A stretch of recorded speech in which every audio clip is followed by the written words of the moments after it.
Bienvenidos a la Amigos Flyways podcast. I am your host, Joey Basayo, and a la izquierda is Cal Ness. And we also have a very special guest in the Ducks Unlimited studios here at Game Fair. His name is Duncan Abrams. Thank you so much for coming on, buddy. No S. Duncan Abram. Just Abram. I'm sorry. Lifelong problem. It's happened. At least he didn't add the ham. Right by the Abraham. It's happened. Okay. Believe it or not. Yeah, no, I believe the many shit times. out of it. Yeah. Yeah, my name's Cal, and I've been called Greg. So it's like Right. I mean, you know, we could call you Cal Ness's. you could do Same thing. Nessa ham. Throw a ham in there, dude. Let's go. Nice, man. I love it. Well, Duncan, we're super pumped to have you here, and we're really excited to hear a little bit about Fergus Falls, which is where you guide. So you're a guide at Pit Properties. Yes, sir. Why don't you just tell us a little about Pit Properties and kind of the operation? with your microphone closer to your mouth. Yeah. Okay. Perfect. You can pull it. You can actually pull it towards you too if you need to. If you want to sit back and relax a little more. Okay. Yeah, I want you to be comfortable. Well, I mean, we got a guide service up there. Pete Krogh owns it. He's kind of our fearless leader, I guess. We're in Fergus Falls, which is kind of a historic stomping grounds for the geese. That's kind of their first stop on their way down from Winnipeg. Yeah. And yeah, we try and kill them when they're here, and They're there a lot though. they are. Yeah. I mean, they usually show up beginning of November and stick around. You know, the last couple of years it's kind of a learning curve for us. We lost our power plant. Yeah. And so it's, you know, it varies from year to year. We're very, very dependent on the weather now. You know, the weather can shut us down. Apparently eagles can shut us down now. Tell us about that. What do you mean eagles can shut you down now? So last year we had, 40,000 geese in Fergus, and it was, as you guys know, it was a very seasonal winter last year. It didn't get cold. Like, birds had no reason to leave. And you still had 40K in town? 30, 40, I would say. Something like That's a lot. It's a lot. They weren't in town, but they were around, going in and out, back and forth. And it was about 45 degrees one night with like a 5 mile an hour south wind. No worries. I mean, all's good. Shouldn't be worried about our geese. We woke up in the morning and they were gone. Absolutely gone. How'd you attribute that to eagles? Hey, swing your mic closer to you. So There you go. Down on their roost lake, the geese were gone, but there was probably 200 dead ones laying on the ice. Oh wow. Whoa. With shit. about half of those had eagles standing on them. Wow. Chewing There's on 'em. 100 eagles out there? Yeah. Are you kidding? So you're from Fergus originally, right? Close to. Yeah. I've hunted up in Dalton quite a bit, Yep. up on 94. And there was one time I was hunting canvasbacks on Lake Christina. Yep. And we had a flash freeze overnight. And the next day we went out to scout because we're like, okay, where are the birds now? You know, all the boat launches are frozen.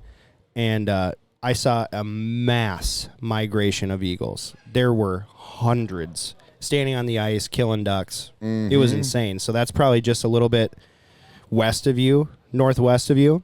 Christina would be like southeast probably of us. And I mean, I couldn't believe the amount of eagles, and all the ducks left that time too. Yep. Oh yeah. The Eagles have it's in the eyes of the government, it's a big success story. They were gone. But now there's more than enough of them to go around now.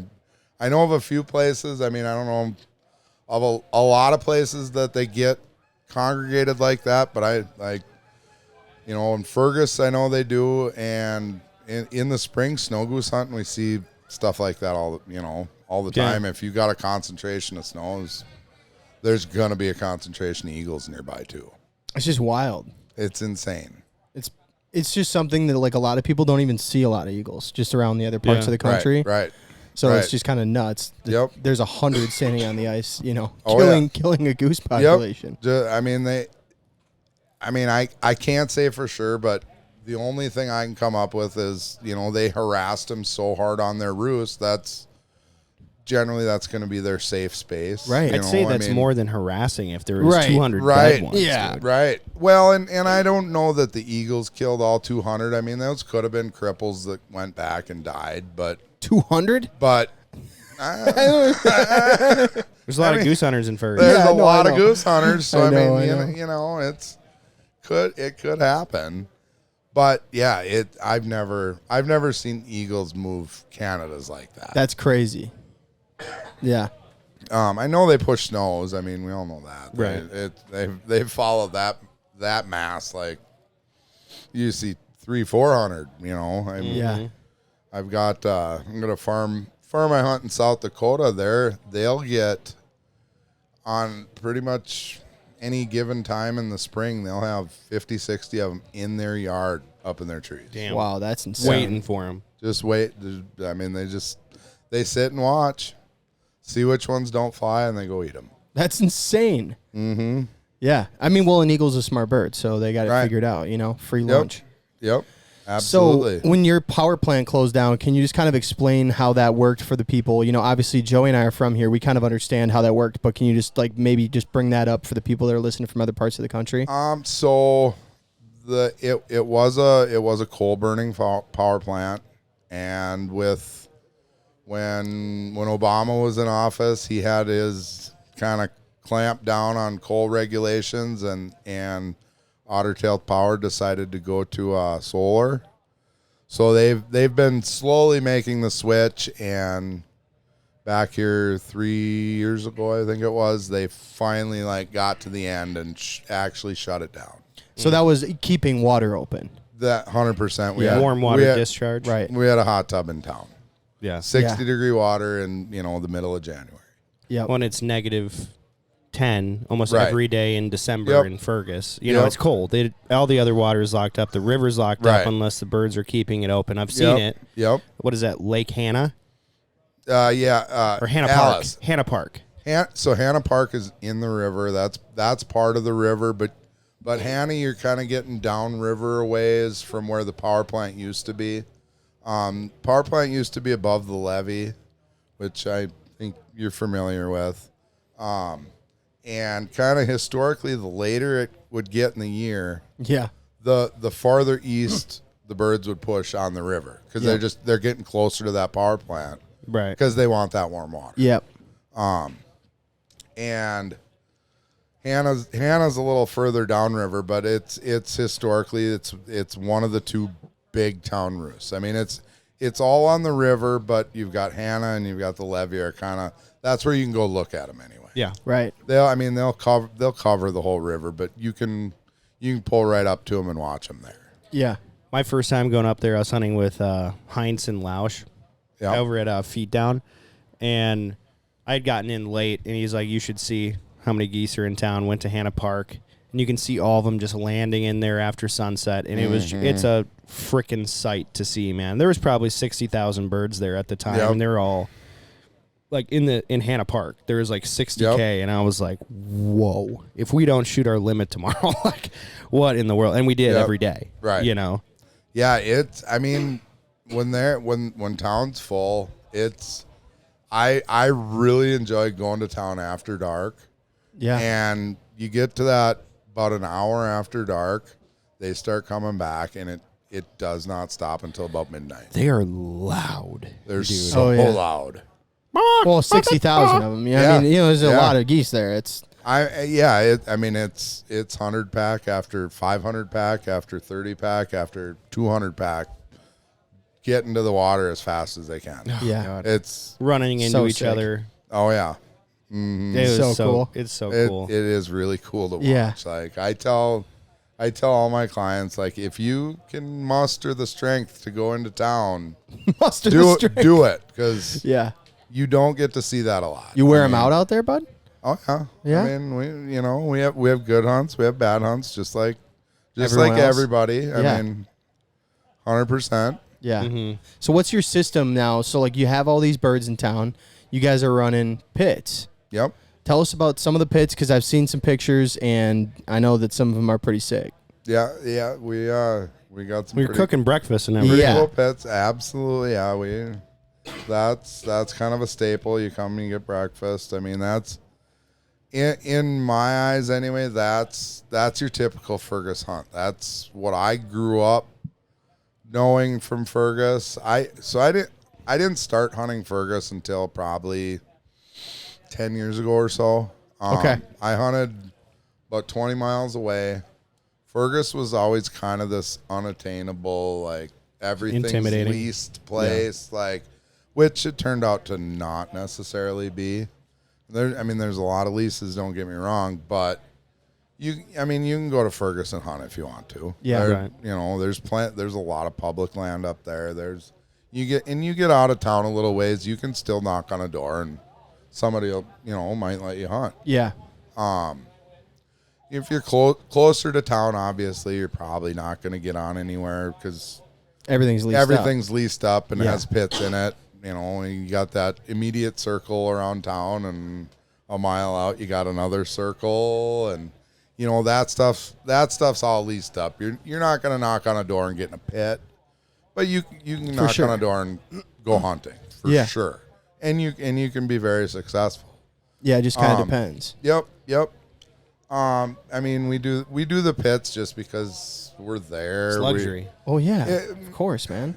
This podcast is brought to you by Ducks Unlimited, and Ducks Unlimited is doing tons of work all around the country to make sure that the resource that we love so much is still available for us for years to come. And our children to come. And our children to come.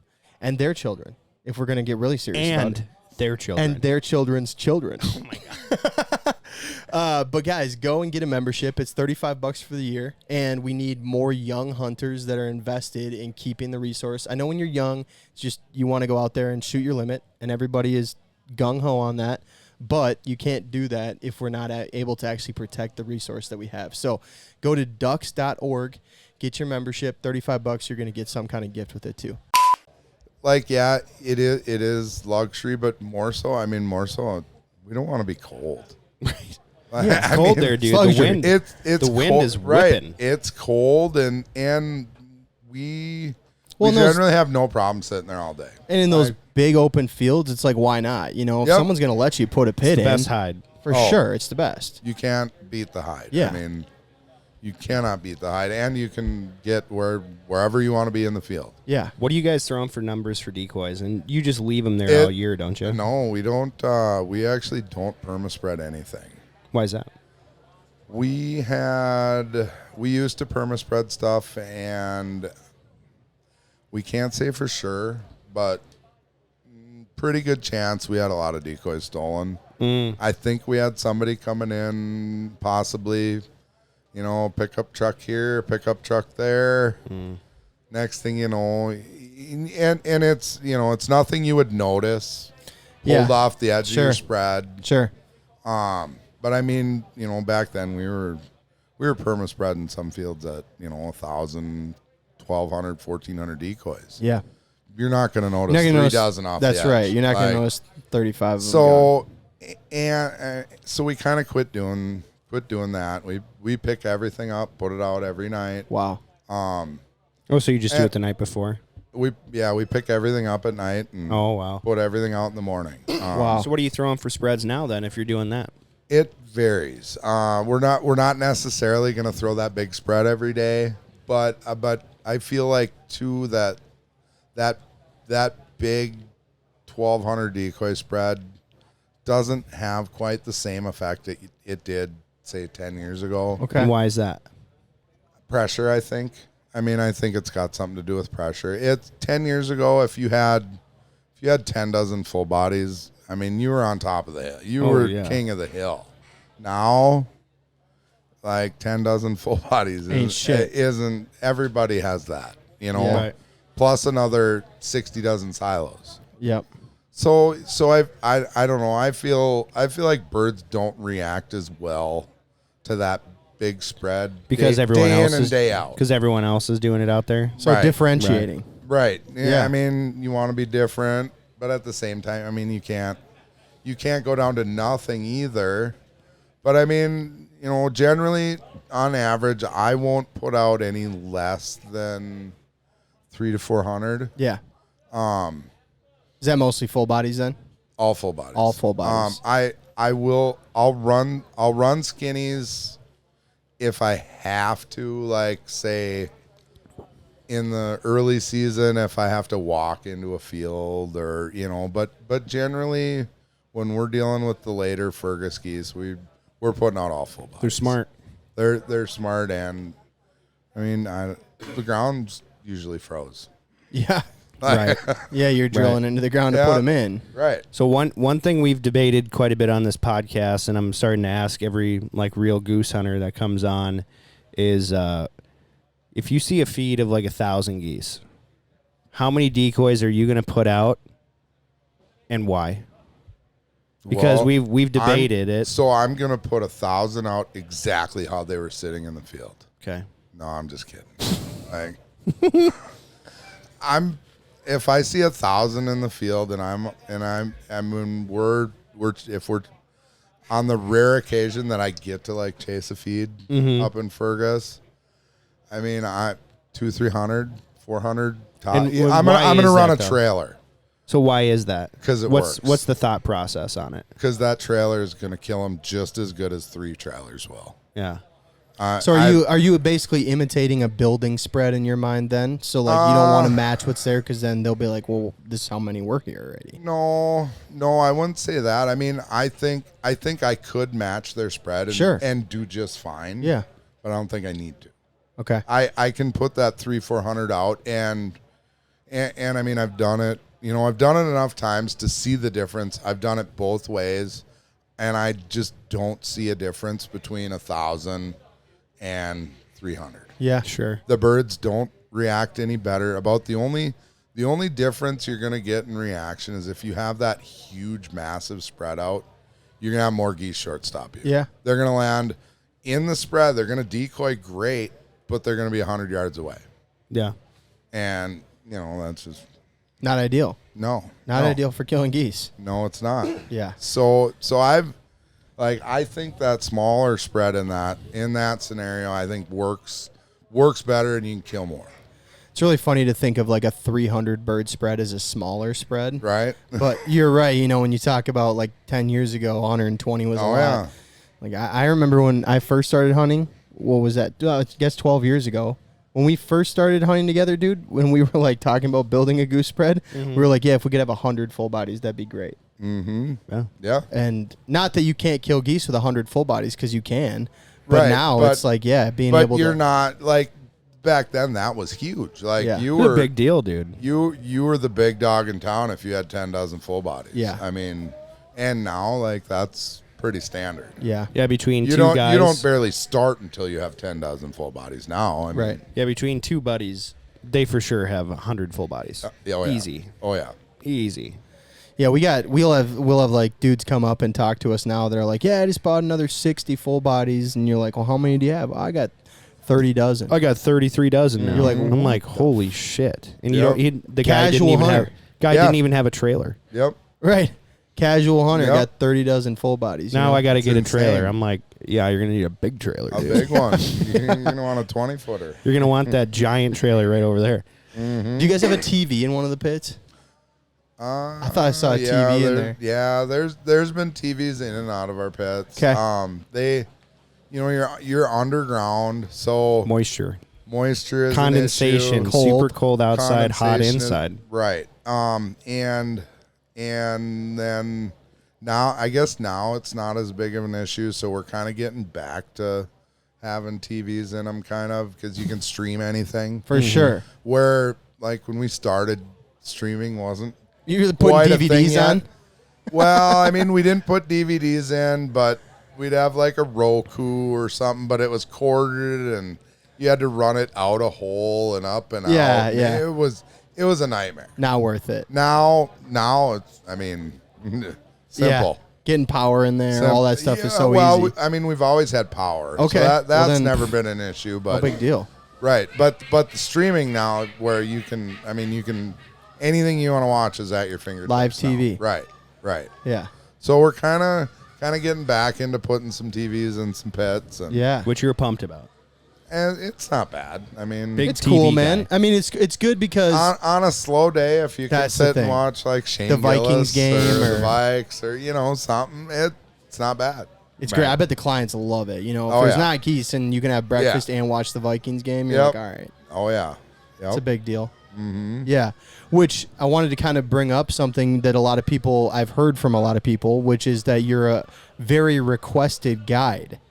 So can you tell us We've heard you're the guy, bro. what makes a great guide, man? Like what separates people that want to get, come back and hunt no matter how the hunt is? You know, first off, I gotta say, I don't know that any of this is true. You guys, I've heard you it a guys lot. are probably I've heard it a lot, man. Probably blowing some smoke here. No. But in my opinion, you really have to read the room. Yeah. Number one, a lot of groups are very self-sufficient. You can be the greatest guide in the world by not doing a whole lot other than dealing with the geese. You just gave him a spot. You gave them a spot. I take them out. We cook for them. We do all that. But as far as just sitting around and BSing and all that, like they take care of themselves. Yeah. Sure. Where some groups you need to kind of steer the conversation or keep them Entertained. and interacting. That's I think is the biggest part. One of the biggest parts in being good at what you do is knowing which kind of a group you have and what you have to give them. And You got to read people. right. Some people want to come and they just want to hunt and they don't really need to talk to you and they got 10 buddies in the blind. Some people, they come and they're with one buddy and they want you to hang out with them a little bit more. Absolutely. You're the first person they've seen since the start of, the big deal that happened a couple years ago, because we can't say that word, otherwise it gets flagged. Mm-hmm. So. Yeah, that was a pretty interesting time. Yeah. That was a pretty interesting. So when the whole shutdown happened, we shut down for, let's just say, about a week. I don't think it was quite a week, but we did shut down, and I mean it was hard to do because that let's just say we shut down 5 days. That's bare minimum 50 people. Yeah, it's a lot of revenue. That's 50 people that we got to call and tell them, hey, your hunt ain't happening. Yeah. Hey, the world's shut down right now. Right. So it was hard to do. We did it. Nobody else really shut down. So after I think 5 or 6 days, we were like, well, we need to hunt. Right. Nobody was happy getting called and canceled on. So we went back to hunting, and it was, I just tell people in the morning when I'm going through my safety meeting and my whole speech and everything, it's like, so, we got this thing going on here now in every aspect of our lives. But if, social distancing is an issue or, any of that is an issue, I'm not the police for that. Right. So I'm not going to be hounding you guys about it. If you have a problem with it, this probably isn't the place for you. Right. And I never had a person leave. Most hunters didn't really. They were not on board with the whole thing, and saw it for what it was, and so I mean that made that part of everything easy. Because they were mostly on the same page. They kind of wanted to come and hunt, and they wasn't a big concern for them. Yep. Yeah. So one thing that I've noticed over the years is that you've ended up hiring a lot of my friends that are competition callers and are very good goose callers. Yeah. What would you say is a prerequisite for hiring a goose guide at Pit Properties? Well, that's not really my department. That's kind of Pete's department. Yeah. But I mean, generally, if you can blow a goose call competently and aren't a dick, right, that's enough to get your foot in the door and go, come and guide hand for somebody. Mm-hmm. Yeah. And then whether you're gonna make it as an actual guide, that's gonna be determined after you hunt with somebody for a while and they get to see you and how you are with people. Yeah. Because I mean, you know, there's a lot of kids out there that they have the potential to be really good guides, and there's a lot of kids out there that don't. Right. Like, I mean, they can blow a goose call, but past that, I'm pretty sure the only thing they know how to do is look at their phone. Guys, this podcast is fueled by Outlaw Mile High Light Beer. It is fueled. And you know how nice it is to have a beer while you're doing a podcast or just talking with your buddies? You need a beer while you're doing it. This beer is so good. Yeah. I'm so happy with it. And guess what, guys? It is now available in Minnesota, and that is amazing. It's been available in, Iowa and Wisconsin. So if you're in the Midwest, it is available by you. If you want to see where they carry it in your state, you can go to their website, and they have a map for it. I'm a huge fan of this beer, and I know you will be too. Go check it out. Sure. They're not people. No. Right. No.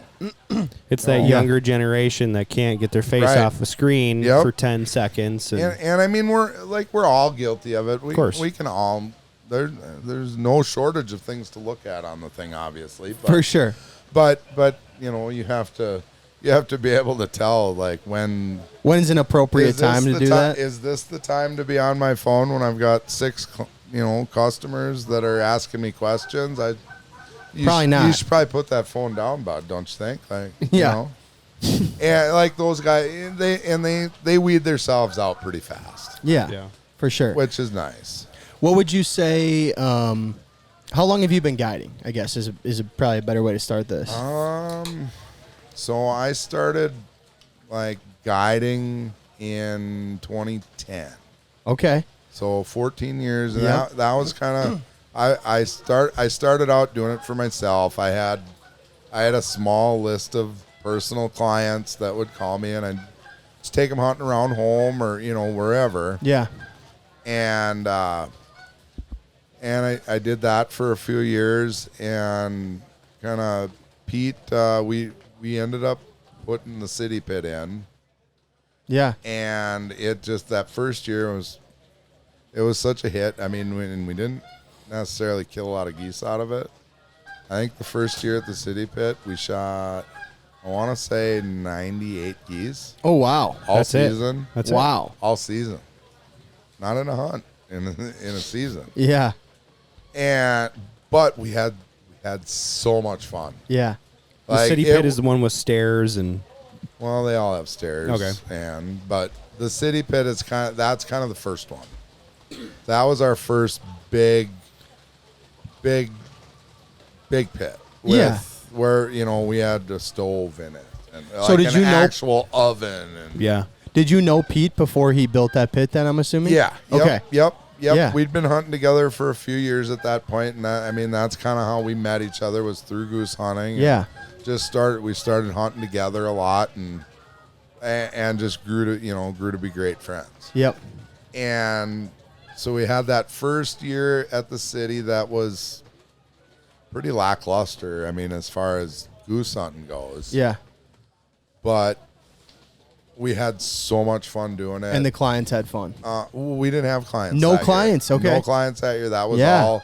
That was all buddy hunting. Yeah. Just having fun. And so that next year, Pete decided, he wanted to share it with people, because we can't. I mean, can't be selfish. It's too much fun. Can't be selfish. Right. Yeah. I mean, you can be, but we try not to be.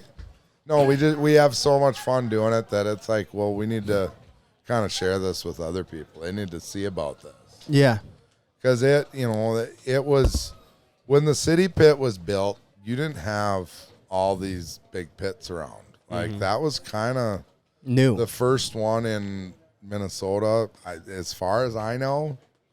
Like the first pit? big basemented, kitchened. All it was that. Concreted? No concrete. No concrete. But that was your first real big luxury party pit, if you will. Sure. Like where everybody can interact versus just you and the guy next to you. Right. Sure. At least that people knew about or whatever, Like, right. I'm sure there's guys that had them somewhere, but right. We had one back in the day in Lac Qui Parle in the 80s and 90s. That was huge. Party pit. Yeah, party pit. But yeah, you guys, you're saying, you guys kind of unveiled it for the public. Right. I mean, well, and all for us, it was kind of the reason we built that one is we thought we're looking at Minnesota goose hunting, and it's great. There's history there. There's everything else, but there's not a real deep history, if you will. Like take for instance Arkansas duck hunting. Sure. You've got the blinds down there, and everything else that goes along with it, and it's like we basically need to make Arkansas duck blinds in the ground for Minnesota goose for hunting. goose hunters. Yep. And, That's cool. And that's that's kind of what we did. And I wouldn't for a second put like Minnesota goose hunting on the same plane Of tradition with Arkansas duck. as far For as sure. tradition goes and everything else. It's It's a little different. It's a religion down there. 100%. I mean, you got preschool and high school difference type of things. But I mean, as far as Minnesota goes, like this is what we got, so we need to kind of cherish that a little more, and so we let's build the duck blind, put the holes in the ceiling, see how it goes, and like I said, we had so much fun that first year that we had to kind of take it public, and it's taken off since then. Yeah, when you first started, was it a pretty slow grow? Or did it kind of hit right away? It was like, oh man. It was slow in a sense. Sure. I mean, you're picking up traction. Right. But it took off so fast because there was nothing like it. Yeah. There was nowhere in Minnesota where you could go and jump into a pit like that. Yeah, with a TV and an oven. Right. Right. And I mean, for a couple of years there, that was my favorite part of the day.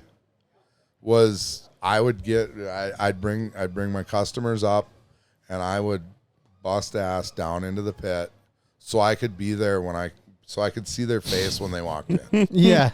Like and see the TV and the stove and just watch jaws drop and like, oh my God, we're goose hunting out of here. Like, yeah. Totally. That's so cool. It was a lot of fun. Yeah. And now, I'm kind of immune to it now, I guess. But Still I still love seeing that excited reaction. Oh yeah. When people don't quite know what they're getting into, and then they walk down the stairs, or you bring them up and you open the door, and all this absolute sea of light bursts into the darkness. Yeah. Right. And their eyes get big, and it's like, yeah, go on in, check it out. Like, so That's dope. yeah, it's fun. We get asked a lot from people like on our Instagram and TikTok, like, how do I become a guide? How do I get into the outdoor industry? And so from like your experience, what would you say are the right channels or the right way to go about becoming a guide or approaching an existing guide service to become a guide hand, or give us the process of what you think is the correct way? So, I mean, we get a lot of those questions too. Right. And the biggest thing I can tell, like your 17, 18, 19-year-old kids that come and want to be a guide, go hunt for 5 years. Get your buddies together. Go hunt every weekend and every day you can possibly hunt, and go hunt for 5 years. And then, learn the craft. Learn how to kill geese on days when the sun is shining and there's no wind. Learn, so you want at least 5 years of experience of grinding. It'd be nice. Yeah. I mean, you don't see that all the time, but I mean, if that's what I would tell a kid that that wants to come and do it, like really learn the craft, and then go try and get on somewhere. I think you're going to be a lot more productive and successful if you go to somebody. If you can go into it knowing what you're doing. Yeah. Because I mean, I'm sure you guys have seen this. It's Minnesota. Like, you can't throw a rock without hitting somebody that can blow a goose call. Oh yeah. Somebody that can shred on a goose call. Which is great, but I don't feel that shredding on a goose call isn't as effective as it was 5 years ago. It was a big deal. Oh, it was huge. It was huge back then. If you could run, you'd kill them every day. You know, nowadays there's so many people in Minnesota that can run. Like I don't think there's a state in the U.S. with better goose callers than Minnesota. Yeah, I don't know if it's possible. It's just it's not. I'll go out on a limb and I'll just say it. It's not. Yeah, the best goose callers live in the Minnesota. best goose call. There's more great goose callers in Minnesota than there is anywhere in the country. Yeah. We kill more geese than anybody. Oh, is that a fact? Yeah. Really? Oh, yeah. Nice. Yeah, you go to the numbers. I don't quote me, but I think it's twice as much as the next state. Canner? Wow. Canner, can you look up that? That'd be great. He's going to look that up. Oh, great. Now you guys are going to fact check. No, me. I'm genuinely curious. But I am fact checking you. I do. I know at one point for sure we killed more, and I don't see a world where we don't kill more than everybody else. Especially now with a 5-bird limit. I mean, like, right. Well, and so many now good that goose Illinois isn't what it used to be and all that. Yep. So I mean, I feel like the goose hunting knowledge and skill is so much higher in Minnesota than it is, say, you head west into North Dakota for, you know, it. Like, it's great. Don't get me wrong. It's a lot of fun, but it's very easy. Yes. Less competition, less people there's that know how less to blow the call. All of that, yeah. I have found it is way easier to travel and kill geese than it is to stay at home and kill geese. For sure. Yes. Especially October geese. Yes. October geese, you might as well just stay home. October geese suck, I think, They no matter where suck, you are. dude. Go shoot ducks in October. Yeah, 100%. If I had a piece of advice for October, it'd be go shoot ducks. Don't worry about the geese. I mean, unless you like hunting like chiseled bean fields. I mean, have fun. It's true. Yeah. It's true. Have fun. Yeah, man. For sure. You know, I mean, that's what actually it's about. And I think that's why you're probably a highly requested guide is because, you know, it's really just about having fun at the end of the day. It has to be. It has to be. Otherwise, it'd be a long season if it was about, you know, if it was all based on the number, if you will, like, it'd be a long year. That's why they call it hunting, not killing. Right? Yeah. All right. What I know we've talked about a few different things that have, like, you know, changed, but what else has, like, changed about waterfowl hunting since you started waterfowl hunting? What are the biggest changes now? I mean, there's been a lot of innovation of product, obviously. You know? Well, there has and there hasn't. Right? Sure, yeah. That a lot of that innovation you're seeing now it's cyclical. Was stuff. around when I was a kid. For sure. You know, whether it be the silhouette or hunting edges. I mean, that stuff used to happen, believe it or not. Yeah. 20 years ago, guys were running silhouettes off the edge. But, you know, you had that generation with the Zinc movies and the Foils movies and everything else where get in the middle of the field. Power hunters, right in the middle. Power of the hunters out in the middle, which I had a lot of fun doing that for a long time. But as time goes on, everybody starts doing that, and it kind of loses its effectiveness a little bit. And you gotta go back. You either gotta go back to the stuff that used to work, or you better reinvent the wheel. You better come up with something real innovative. Yeah. Guys, this podcast is brought to you by SoundGear, and I know that some of you out there have recently probably done something very stupid, where you go out and you shoot your gun without any hearing protection in, and every time you do it, you will hear a ring, a slight little ring that occurs to you, okay? And if you don't, then you're already in bad trouble. So what you should do is use our discount code, which is an insane discount that we're doing now with SoundGear. 20% off your customs. You can order them through the website. No more phone number. So it's Flyways is the code. So go to soundgear.com and use code Flyways for 20% off customs. 20%, dude. 20% off customs. Save your hearing. Never done it before. Specialty for this. So please go use it. Check it out. Don't be a dummy. Save your hearing, guys. What's the craziest thing that's happened on a hunt when you've been out? I'm sure, like, guiding clients, you've probably seen some weird stuff and seen some accidents. I've never had it too bad of accidents. I mean, I've had a couple guns tip over in the pit. Yeah, probably. Directly at me while I'm cooking. Okay. That can kind of fire a guy up. Oh yeah. Probably a lot of guys shitting their pants. It not too often, but I mean once in a while, it happens. They stay out there though, obviously. Well, Committed. yeah, I mean all day long. Go sit in that. I think I've got a couple of hero pictures that can put that into perspective for you. But luckily we're on the radio, so I can't show anybody. Yeah, I love that. Well, you wouldn't want to give anybody away who did have to, sit in it all day. That's right. I mean, it's a confidential thing. They only book with you now, I'm assuming then. Haven't seen him since. Yeah. So when I first met you, Duncan, I noticed that I met you here at Game Fair. Yep. It was probably like 6 years ago. Something. 7? 5, 6. 4, 5, 6. Who knows? Maybe 10. I don't know. And what I remembered is that you always had a Red Bull or a Monster in your hand, and I'm like, okay, how many of those have you drank?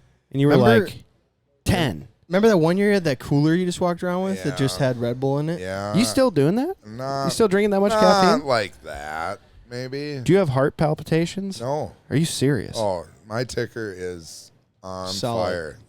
Loves life. Literally, it's in trouble on fire. It loves life. That's, dude, I'm not lying. The one day that you were here, I think you literally drank 10 Red Bulls. I bet I did. It happens. Like it does happen. I'm not gonna lie. But I try not to, repeat those kind of days over and over again. Well, yeah. Sure. You wouldn't want to because you would be in the hospital probably. I mean, I feel like my heart's pretty strong. Yeah. Do you not get enough sleep, or you just like how it tastes, or? I like the taste. Yeah. I get that. Get that. There were several. I function pretty good on 4 or 5 hours of sleep. Yeah. 6, 7 Red Bulls. 8, 10 maybe. You never know. Whatever you need. Red Bull. I'm off the Red Bulls. Okay. I can honestly say I haven't had a Red Bull in probably 2 years. Nice. They taste like garbage. Well, you drank 15 of them a day. Yeah. So you really wore out the flavor. I overdid it. Right. I had to switch. So. I'd hate to see this guy if he got a song you like, Joe. What about these days? What are you on now? Well, the White Monsters ain't so bad. Right. Those are good. Those are good, and you can pretty much get those wherever you go. Yeah. Mm-hmm. But the green ones are pretty good too. As long as it's sugar free. Sugar free. Sugar free, no calories. I'm okay with it. Yeah. Gotcha. Mm-hmm. Duncan, I was pretty heavy on the full throttles. That was high fructose. Yeah. That was high fructose corn syrup. Okay, yeah, I never got into them ones. But anything zero sugar for me, I started looking into it, and I was like, why is my stomach kind of like upside down? Because if I'm drinking an energy drink, it's early in the morning, and I'm not a huge breakfast guy, so I'm usually on an empty stomach. And I noticed that if it had sucralose, aspartame, or stevia, or artificial sweeteners, my stomach would just turn upside down, and I'd almost shit my pants every time I drank it. And so I just couldn't do it. I would stop at that point. Yeah. Yeah, it's not I'm done fun now. anymore. I mean, Motherfuckers is definitely off Yeah, the cheeseburgers, Randy. well, when you're gonna poop your pants, you gotta stop. Right. I mean, Right. you can go through life pooping your pants, but it's not. It's not fun, and no one's gonna want to be around you. People are gonna point. Right. They're gonna laugh. Like, Yeah. And then I'll pull up Billy Madison, and I'll make them poop their You have pants. to start encouraging your buddies to wear like diapers, that's bad. right? When you're that young, you don't want to be doing that. And trust me, I'm changing enough diapers right now. I don't need to be changing Yes, my own. you are. You know? Yes, you. How's that going, by the way? Good. Now he has a 4-month-old, and I have a 5-month-old. And Well, yeah. congratulations, Kyle. I Crazy didn't know times. you had a little yeah, one man. too. Thank you. And no, it's good. It's good. It's just the continuing evolution of the 2-year-old now, like with the 5-month-old, trying to keep her from killing him by accident or with malice. She'll just go up to him. She just like loves him so much. She'll go. Right. You just see her face Give it a do good this. squeeze. It's just like, yeah, oh my right. God, stop. Stop it. Do you You're gonna see fucking the kill him. eyeballs bulging out of their head. Right. That means That's stop. bad. Yeah, that's bad. Right, but no, everything's great. I love being a dad, especially of 2. It's just it's a little much. It's a little much right is. now. And after he gets to a certain age, once he can start crawling around and keeping his head up, once he can sit up by himself without like crashing into the floor, I'll be good. Yeah. But it's that infant stage that's really tough for me. Yeah. Where it's like, you don't know who I am. Yeah. Right. That little stage, it's kind of boring. Like, it's from a dad perspective anyway. Like, my kids, they're getting old now. They're 14 and 12. Nice. But you got two boys, they're right? fun. Two boys, yep. They're fun now. You know, Yeah. They like hunting. My oldest does. My youngest, not so much. Sure. Scared of the kick? No, he's just not his he thing. really likes animals. Yeah. Sure. And for more than eating. So he's not into killing stuff. Yeah. Which Totally is fine. Totally. 100%. You Yeah. know. But Disown him, my but oldest, we've talked about adoption and things of that nature, but Grady, don't listen to this. I'm just kidding. But my oldest, he's really starting to get into it now. Stone cold. I wouldn't call him stone cold yet. He's the last 2 years now. He's taken a lot bigger interest in it. Before, if you're getting up early, he don't want to go. Right. You got to bring him on the 9 a.m.s. Yeah. Oh, yeah. He's good for like a loaf shoot. You know. Totally. Midday, like We're still kind of extra that snacks. Let's go. Bring plenty of food. Yep.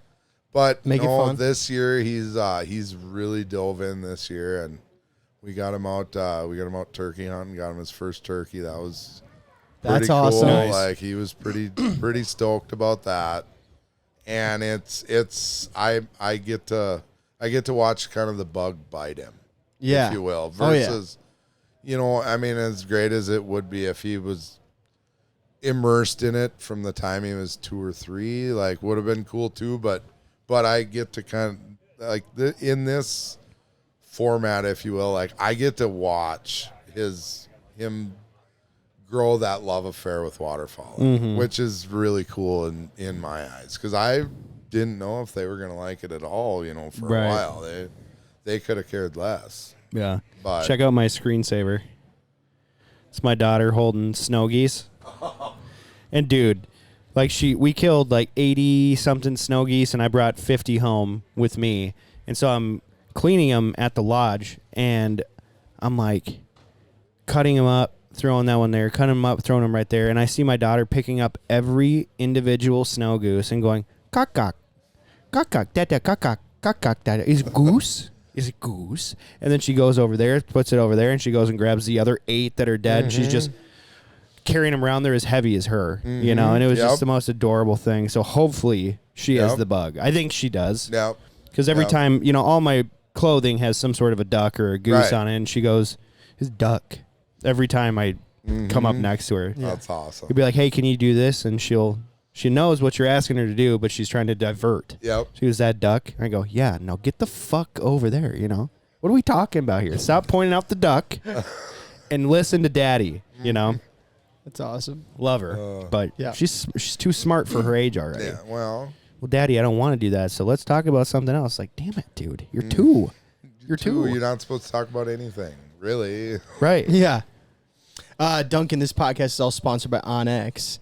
I don't know if you guys use Onyx a ton, but I absolutely do. for a lot of guys out there that are looking to get private permission, like what you're doing, where you're trying to find fields and lease fields and all that stuff. Yep. We use Onyx all the time just to get private permission, finding out who the landowner is, getting an address, or being able to go and actually knock on a door. Yep. What do you guys use it when you're like showing clients where you're going to be or radiuses, or how do you use it? Absolutely. I mean, we'll show clients where to meet us, where pit is. It's on CarPlay now. Okay. Have you seen that? Yeah. You can put it on your screen. Yep. Yeah. Nope, I've got that in my pickup. It's really nice for scouting. Pretty Kind sweet. of life changing. Yeah. A little bit. It's kind of life changing. A little That's bit. an innovation. It is 100%. That's an innovation. Yeah, 100%. Where you're not going like this, and you're gonna get pulled over while you're driving. Right. Lit. You can go like this now instead. Yeah, that's legal. That's legal. You can't be on your phone, but you can use your Right. big screen. So Yeah. Carter texted us, and he said, We shoot the most geese, but Michigan and Wisconsin are within 10,000 of us. Oh, they're that close now. Yeah. Oh, wow. Michigan has a lot of geese, dude, and so does Wisconsin. Right. There's just not as many hunters. Yep. And they have a lesser limit than us, too. Uh-huh. Which is like, uh-oh, what are we doing wrong? Uh-oh. Uh-oh. Well, Pressure. Yeah. well, we're Pressure. A lot of goose hunters in Minnesota. Yep. It would. we're garbage people. Because I know, like, I couldn't tell you the numbers from year to year, but I know if you go back five or more years, it was not within 10,000. I mean, we were head and shoulders above everybody else. Yeah. I just haven't looked at the numbers in a while. But that's awesome. Like Michigan and Wisconsin are catching up. That's good. Well, I mean, I'm sure you've heard Scott talk about it too, where he's just like, the Giants they thought they were extinct. Back in the 70s, they found a pod in Rochester, and then they started transporting them all over the place. And now look at the population; it's ridiculous. And it's Everywhere. It's not necessarily all Giants. There's also a lot of crossbreeding and stuff. But it's just crazy to think. Well, I mean, 50 years ago, that they were almost extinct, and now today it's like Ankeny, Iowa will have 300,000 at one point. And there's 35 different subspecies of them now. Like, I mean, right. You know, Fergus will have 60K in town alone. Yep. It's just like, holy shit. Uh-huh. All these different, groups coming from Canada and making their own home, and they're just like, holy shit, this is a lot of birds. Yep.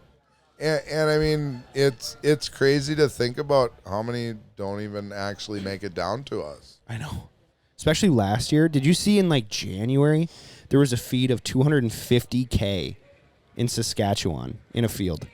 250,000 honkers in Saskatchewan that's in a section of crazy, like agriculture. Yep. I mean, that's There's a just biologist who documented it. Yeah. It's just like, holy shit, dude. First of all, how you getting that number? 250K? You counting each one? Got to be a heated corn pond.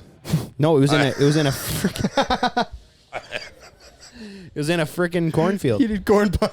I mean, it's got to be. It's the only way. Sorry, guys down south. I got one more thing for you. Over by us, we're south of you quite a bit. Yep. We had a ridiculous hatch. Like ducks and geese are just through the roof in our section of Minnesota. Tell me they were just as good up in Fergus. Or do you not have a whole lot of breeding up by you? No, we've got plenty of breeding stock up by us. I would say this year though, I wouldn't say it was a ridiculous hatch. It was definitely above average though. Nice. It was definitely better than average, but it wasn't insane. Like I've seen it some years. So you're not like foaming at the mouth, but you're excited. Oh, I foam at the mouth every year. Yeah. It could be a bad hatch. If I got something lined up for tomorrow, I'm foaming at the mouth. Right. Yeah. Your loins are frothy. Do you get to get out and hunt just like without guiding still some? Oh yeah. Okay. Oh yeah. Good. Oh yeah. Yep. This time of year we do a lot of that. Like I snuck out to North Dakota here midweek. Got one good hunt in. Nice. And yeah, every early season, if I'm not guiding, and there's a north wind, I'm gonna be out hunting. Right. Like, or if a buddy calls with an axe, let's go try it. Might have to go. I mean, I got nothing better to do, so let's Duncan's go. going. Yep. Is it true that at Pitt you don't let your guide shoot? No. It's not true. No. So they shoot birds? Yeah. Oh. Yeah, our guides can shoot. I didn't shoot a whole lot last year, just kind of as just seeing how it went, and I mean it was fine. Like I think people like it when you don't shoot as a guide, but if you end the day with 5 or 6 geese, it's hard to say, but I think at that point they maybe wish you would have shot. Yeah. If you had plenty of opportunities anyway, right. to where they had plenty of shooting, but they just maybe didn't get them. Then I think sometimes they maybe wish you would have shot, but overall, I mean, yeah, we do shoot. and yeah, some not. I mean, Some we're days not, you we're don't not, need to, you we're know? not Some shooting, days it's- we're not shooting at singles or Right. pairs, Yeah. anything like If it's that. a big group. But Kinda read the we get room. we get a big group in, and yeah, the guys are generally shooting. I mean, I do anyway. I Right. guess I can't speak for everybody else, but Yeah. you get a 20-pack off the deck, I'm gonna rip into them. Totally. For sure. For sure.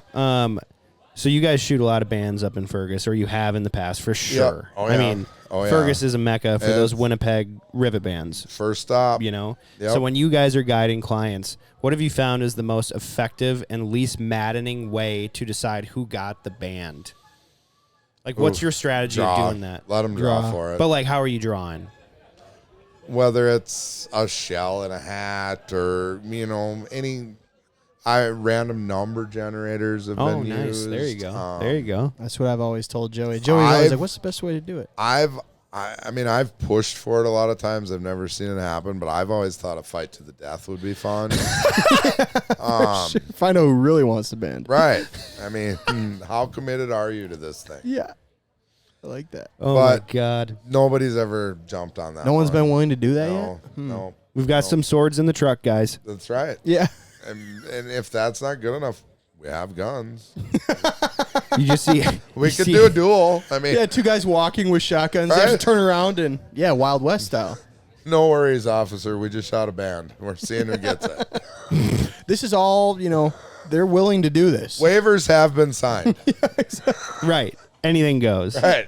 It's unbelievable. Duncan, I think that's the name of this podcast. Anything goes. Hey, Thank you for coming on, man. We really appreciate thanks it. for having me, fellas. Absolutely, man.